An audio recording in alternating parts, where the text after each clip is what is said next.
ஒன்றிய பாஜகவிடம் தமிழகத்தின் அதிகாரத்தை அதிமுகவினர் அடகு வைத்துள்ளதாக அமைச்சர் சிவசங்கர் விமர்சித்துள்ளார். அரியலூர் மாவட்டத்தில் மொழிப்போர் தியாகி கீழப்பழுவூர் சின்னசாமி நினைவாக புதிதாக கட்டப்பட்ட நினைவரங்கத்தை முதலமைச்சர் ஸ்டாலின் காணொலி மூலம் திறந்து வைத்தார். நிகழ்ச்சியில் கலந்து கொண்ட பின்னர் செய்தியாளர்களிடம் பேசிய அமைச்சர் சிவசங்கர், தேர்தல் காரணங்களை காட்டி மகளிர் உரிமை தொகையை நிறுத்த முயற்சி நடப்பதால் தான் முன்கூட்டியே அவர்களுக்குரிய உரிமை தொகை வழங்கப்பட்டுள்ளதாக தெரிவித்தார். தனது இன்னுயிரை ஈந்து தமிழை காத்து இந்தி திணிப்பு தமிழ்நாட்டின் மீது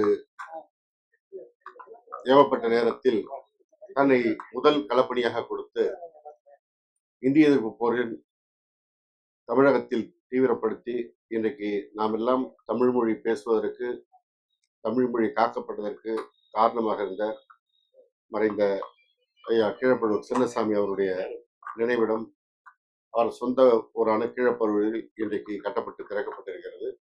தொடர்ந்து மொழிப்போர் தியாகிகளுடைய குடும்பத்தினருக்கான நிதியுதவி வழங்கியதாகத்தாலும், அதே போல அவர்களுக்கான இருக்கின்ற மொழிப்போர் தியாகிகளுக்கு பென்ஷன் திட்டமாக அமைத்துக் கொண்டதாக இருந்தாலும், முத்தமிழறிஞர் தலைவர் கலைஞர் அவர்கள் துவங்கி வைத்தது.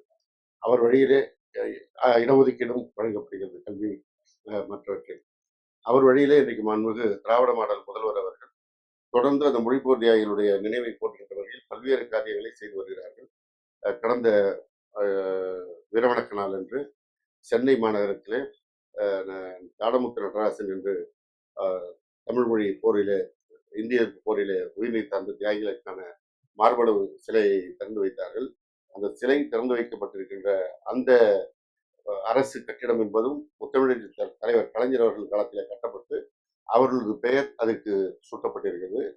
அதே போல ஒவ்வொரு இடத்திலும் மொழிப்போர் தியாகிகளுடைய நினைவிடத்தை எல்லாம் இன்றைக்கு மாண்புமிகு தமிழ்நாடு முதலமைச்சர் அவர்கள் சீரமைத்து வருகிறார்கள்.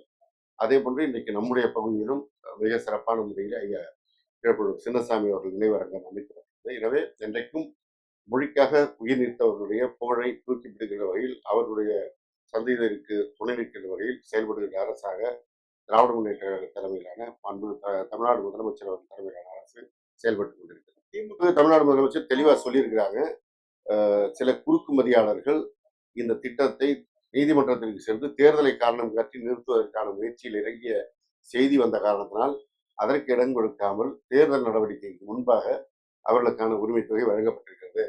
கடந்த 28 மாதங்கள் வழங்கப்பட்டது அவர்களுக்கு தொடர்ந்து வழங்கப்பட வேண்டும் என்ற அந்த காரணத்திற்காகத்தான் இப்பொழுது முன்கூட்டியே செய்திருக்கிறது. நீங்க கேள்வி கேட்க வேண்டும் என்றால், பாரதிய ஜனதா பீகாரில் என்ன செய்தது என்பதைத்தான் கேள்வி கேட்க வேண்டும். அங்கே தேர்தலுக்கு முன்பாக இந்த திட்டத்தை அறிவித்து, திட்டத்திற்கு 10 மாதம் ஏற்கனவே கொடுக்க வேண்டியதை இப்ப கொடுக்குறோம்னு சொல்லி தேர்தலுக்கு முன்பாக ஒன்றிய பிரதமர் மோடி போய் கொடுத்தார்.